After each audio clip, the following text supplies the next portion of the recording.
People like it when you're topical. Oh, some people don't like you to talk like that. Oh, some people don't like to shut you up for saying those things. You know that. Lots of people, lots of groups in this country want to tell you how to talk, tell you what you can't talk about. Well, sometimes they'll say, well, you can talk about something, but you can't joke about it. Say you can't joke about something because it's not funny. Comedians run into that shit all the time. Like rape. They'll say, you can't joke about rape. Rape's not funny. I say, fuck you. I think it's hilarious. How do you like that? I can prove to you that rape is funny. Picture Porky Pig raping Elmer Fudd. See, hey, why do you think they call him Porky, huh? I know what you're going to say. Elmer was asking for it. Elmer was coming on to Porky. Porky couldn't help himself. He got a hard on. He got horny. He lost control. He went out of his mind. A lot of men talk like that. A lot of men think that way. They think it's a woman's fault. They like to blame the rape on the woman. Say, hey, she had it coming. She was wearing a short skirt. These guys think women ought to go to prison for being cock teasers. Don't seem fair to me. Don't seem right. But you can joke about it. I believe you can joke about anything. It all depends on how you construct the joke. What the exaggeration is. What the exaggeration is. Because every joke needs one exaggeration. Every joke needs one thing to be way out of proportion. Give you an example. You ever see a news story like this in the paper? Every now and then you run into a story that says some guy broke into a house, stole a lot of things, and while he was in there, he raped an 81-year-old woman. And I'm thinking to myself, why? What the fuck kind of a social life does this guy have? I want to say, why did you do that? Well, she was coming on to me. We were dancing and I got horny. Hey, she was asking for it. She had on a tight bathrobe. I said, Jesus Christ, be a little fucking selective next time, will ya? Now, speaking of rape, you know what I wonder? I wonder, is there more rape at the equator or the North Pole? These are the kind of things I think about when I'm sitting home alone and the power goes out. I wonder, is there more rape at the equator or the North Pole? I mean per capita. I know the populations are different.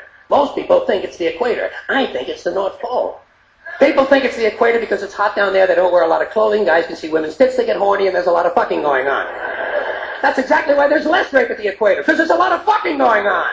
You can tell there's a lot of fucking at the equator. Take a look at the population figures. Billions of people live near the equator. How many Eskimos we got? 30? 35? No one's getting laid at the North Pole. It's too fucking cold. Guys say to their wives, hey, tonight, honey, huh? Tonight, huh? Are you crazy? The wind chill factor is 300 below. These guys are deprived, they're horny, they're pent up. Every now and then, they bust out, they gotta rape somebody. Now, the biggest problem an Eskimo rapist has, trying to get wet leather leggings off a woman who's kicking. Did you ever try to get leather pants off of someone who doesn't want to take them off? You would lose your heart on in the process. Up at the North Pole, your dick would shrivel up like a stack of dimes.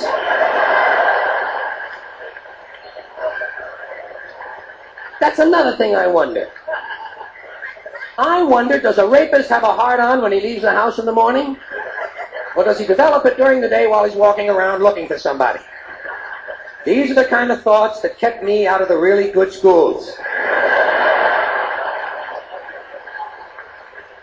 Now I probably got the feminists all pissed off at me because I'm joking about rape. Feminists want to control your language. Feminists want to tell you how to talk. And they're not alone. They're not alone. I'm not picking on the feminists. They got a lot of company in this country. There's a lot of groups, a lot of institutions in this country want to control your language. Tell you what you can say and what you can't say. Government wants to tell you some things you can't say because they're against the law. Or you can't say this because it's against the regulation. Or here's something you can't say because it's a secret. You can't tell him that because he's not clear to know that. Government wants to control information and control language because that's the way you control thought. And basically that's the game they're in. Same with religion. Religion is nothing but mind control. Religion is just trying to control your mind, control your thoughts. So they're going to tell you some things you shouldn't say because they're sins. And besides telling you things you shouldn't say, religion's going to suggest to you some things you ought to be saying. Here's something you ought to say first thing when you wake up in the morning. Here's something you ought to say just before you go to sleep at night. Here's something we always say on the third Wednesday in April after the first full moon in spring at 4 o'clock when the bells ring. Religion is always suggesting things you ought to be saying. Same with political groups of all kinds. Political activists, anti-bias groups, special interest groups are going to suggest the correct political vocabulary, the way you ought to be saying things, and that's where the feminists come in. As I said, I got nothing against the feminists. In fact, I happen to agree with most of the feminist philosophy I have read.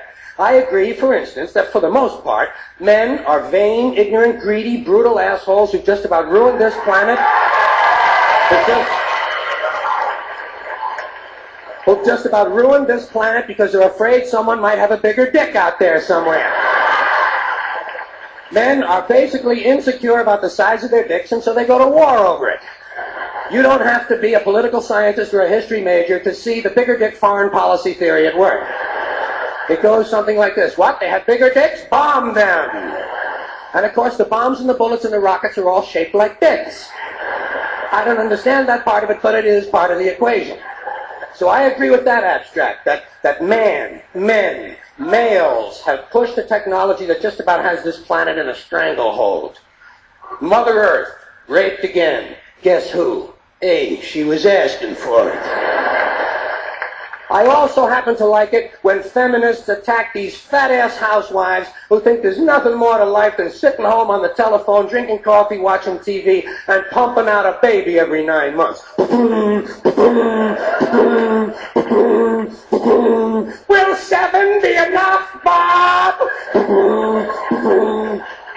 But what's the alternative? What's the alternative to pumping out a unit every 9 months? Pointless careerism? Pointless careerism? Putting on a man-tailored suit with shoulder pads and imitating all the worst behavior of men? This is the noblest thing that women can think of? To take a job in a criminal corporation that's poisoning the environment and robbing customers out of their money? This is the worthiest thing they can think of. Isn't there something nobler they could do to be helping this planet heal? You don't hear much about that from these middle-class women. I've noticed that most of these feminists are white middle-class women. They don't give a shit about black women's problems. They don't care about Latino women. All they're interested in is their own reproductive freedom and their pocketbooks. But when it comes to changing the language, I think they make some good points. Because we do think in language. And so the quality of our thoughts and ideas can only be as good as the quality of our language. So maybe some of this patriarchal shit ought to go away. I think spokesman ought to be spokesperson. I think chairman ought to be chairperson. I think mankind ought to be humankind. But they take it too far. They take themselves too seriously. They exaggerate. They want me to call that thing in the street a person-hole cover. I think that's taking it a little bit too far. What would you call a ladies' man? A person's person? That would make a he-man an it person. Little kids would be afraid of the boogie person. They'd look up in the sky and see the person in the moon. Guys would say, come back here and fight like a person, and we'd all sing for It's a Jolly Good Person. That's the kind of thing you would hear on Late Night with David Letterperson. You know what I mean?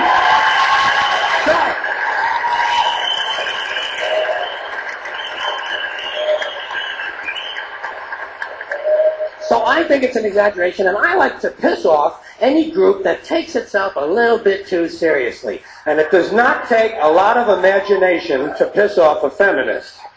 All you got to do is run into Now Headquarters or Ms. Magazine and say, hey, which one of you cute little cupcakes wants to come home and cook me a nice meal and give me a blowjob? Blowjob!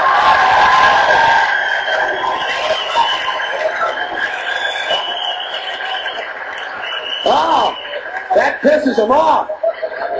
You want to piss off a feminist? Call her a cum catcher. That'll get her attention.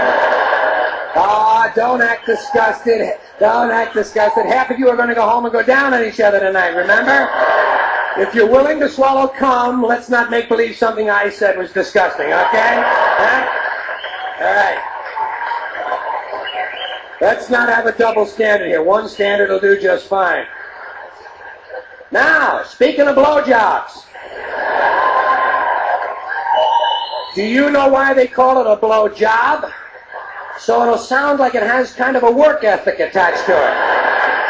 Make you feel like you did something useful for the economy. As long as I'm being a complete pig up here, let me ask you guys a question.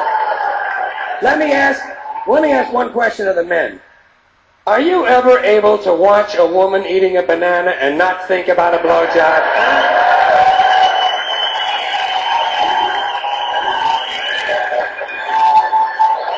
I can't do it. And I know why. I'm a sick, evil fuck. I accept that. But I can't do it. Eating a banana, eating a pickle, licking on an ice cream cone. I'm saying to myself, look at the tongue on her. Wow! So you women, be careful when you're standing out in front of that Haagen-Dazs. Because goddammit, we're watching. And goddammit, we're thinking. Another woman's issue, prostitution. I do not understand why prostitution is illegal. Why should prostitution be illegal? Selling is legal, fucking is legal. Why isn't selling fucking legal? You know, why should it be illegal to sell something that's perfectly legal to give away? I can't follow the logic on that at all. Of all the things you can do to a person, giving someone an orgasm is hardly the worst thing in the world. In the Army, they give you a medal for spraying napalm on people. Civilian life, you go to jail for giving someone an orgasm. Maybe I'm not supposed to understand it.